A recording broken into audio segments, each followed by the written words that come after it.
కామారెడ్డి జిల్లా పాల్వంచ మండలం భవానీపేట గ్రామంలోని సర్వే నంబర్ 769పై 186లో 5 ఎకరాల 10 గుంటల లాభాన్ని పట్టగల వ్యవసాయ భూమిని కామారెడ్డి మాజీ కౌన్సిలర్ పంపర్ శ్రీనివాస్ తనకు సేల్ డీడీ చేసి ఇవ్వడం జరిగిందని బోయిని మహదేవ్ తెలిపారు.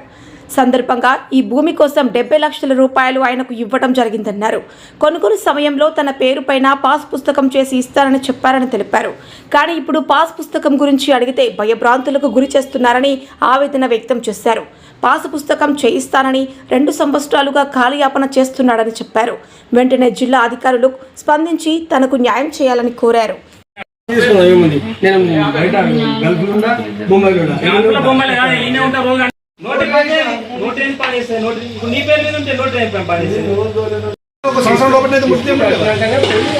ఇప్పుడు నీ పేరు మీద ఉందన్న 2 నెలల తర్వాత 2 నెలల వరకు 2 నెలల వరకు నేనేం చెప్పలేదు కానీ 2 నెలల వరకు నాకు చేసిస్తా అని చెప్పి లేలే నేనేం చెప్పిన మాట 2 నెలల వరకు నాకు చేసిస్తాం కానీ నీ పేరు మీదే ఉన్నది కదా, అది నా జాగా. ఇప్పుడు నీ పేరు మీద ఉంది, నా పేరు కావాలని ఉద్దేశం,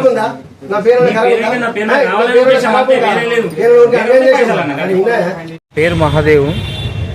నా పేరు మహాదేవ్. నేను పంపర్ శ్రీనివాస్ దగ్గర 2023లో జాగా తీసుకున్నప్పుడు నా పేరు మీద మార్పిడి చేయించి నీకు పాస్బుక్ వచ్చేటట్టు నేను చూస్తా అని చెప్పిండు. నేను 70 లక్షలు పెట్టి జాగా తీసుకున్నా. 5 ఎకరాల 10 గుంటలు జాగా తీసుకున్నా. చేస్తానన్నాడు, చేయలేదు. నేను వేరే దగ్గర అప్పులు తీసుకొచ్చి బయట దగ్గర అప్పులు తీసుకొచ్చి మిత్తులకు తీసుకొచ్చి కట్టుకున్న నా భార్య పిల్ల మీద పుసెల్తాడు కమ్మలు బిమ్మలు అన్నీ అమ్మి తీసుకొని నేను కొనుక్కున్నా. చేస్తానన్నాడు, ఆయన నమ్మి నేను తీసుకొని ఇబ్బంది పడ్డా. మంది దగ్గర మిత్తులకు తీసుకొచ్చిన పైసలు రాలేవు. వాళ్ళు మిత్తులు బాగా టార్చర్ ఉన్నది. మాకు చచ్చిపోయేటంత ఇది ఉన్నది. ఏం చేయాలో నాకు అర్థమైతలేదు. ఆయన చేస్తా అంటుండు, చేస్తలేడు. మొత్తానికి నాకు పట్టించుకుంటలేడు. మన ఉల్టా నాకు బెదిరిస్తున్నాడు, చేస్తున్నాడు. నాకు బాగా ఇబ్బంది అవుతున్నది. చేస్తాను ఆయన లీడర్ కాబట్టి నమ్మి నేను చేసుకున్నా.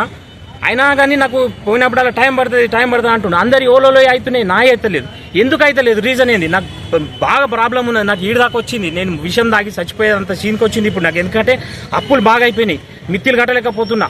మా భార్య నాకు రోజు టార్చరు. నా భార్య మొత్తం పుసెళ్తాడు కమ్మలు బిమ్మలు అన్నీ అమ్మి కట్టిన జాగకు. మొత్తం పైసలన్నీ ముట్టిన తర్వాత నాకు చేసి అంటే చేసిస్తా అంటుండే. కానీ 2 సంవత్సరాలు అవుతుంది. 2 సంవత్సరాల నుంచి నాకు బాగా అంటే బాగా ఎంత నాకు ఇక విపరీతమైన ఆవేశం నాకు తట్టుకోలేక రోజు మా ఇంట్లో బాటిల్ పెట్టుకుని విషయం మా చుట్టాలు వస్తే కూడా విషయం తాగి నేను సస్తానంటే కూడా మా వాళ్ళు ఆగి అందరు వచ్చి ఇలా పోయి మాట్లాడితే నేను అసపా నేను మా చుట్టాలం అందరం ఉన్నాం కదా, అందరం వచ్చి మాట్లాడతాం. ఎందుకు నువ్వు అట్లా చేస్తున్నావు అని చెప్పి అందరం పోయి మాట్లాడితే కూడా నాకు ఇంకా 2 నెలలు టైం కావాలని అంటున్నాడు. నేను ఏం చేయాలి? మాకు అది ఎట్లా చేసి నాకు న్యాయం చేయాలని చెప్పి నేను మనస్ఫూర్తిగా కోరుకుంటున్నాను.